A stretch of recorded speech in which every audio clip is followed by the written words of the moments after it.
আচ্ছা, বিএনপি কি জানে যে আজকাল আম আহ যমুনা টেলিভিশন বা যারা মিডিয়াগুলো আছেন, তারা কাকে প্রাধান্য দিচ্ছেন? একটা খবর দেখছিলাম। আমি দেখি লিঙ্কটা আপনাদের এড করে দিতে পারি কিনা।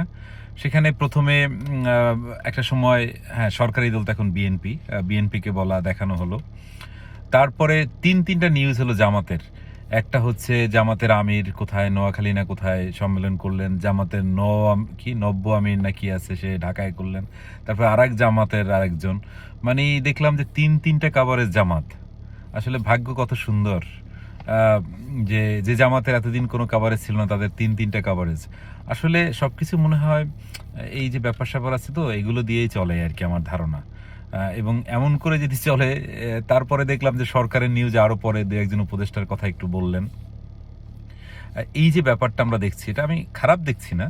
কিন্তু মিডিয়ার যে impartiality যেটা নিয়ে এত বড় কথা বলছেন, আসলেই কি আপনারা করছেন কিনা?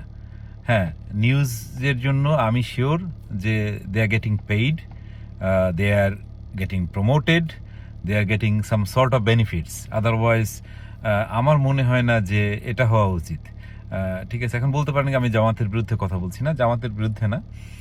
জামাত যদি রাজনীতি করে বাংলাদেশের মানুষের গ্রহণযোগ্যতা পায় অবশ্যই সাধুবাদ, আমার কোনো আপত্তি নাই।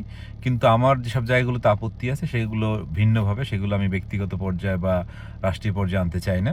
আমি পছন্দ নাই করতে পারি একটা দলকে।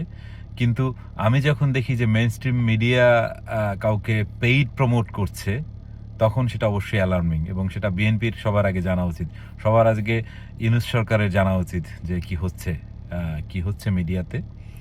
শুধু শেখ হাসিনা ফ্যাসিস্ট বলে গালি দিলে হ্যাঁ, আর মনে হয় চলছে না।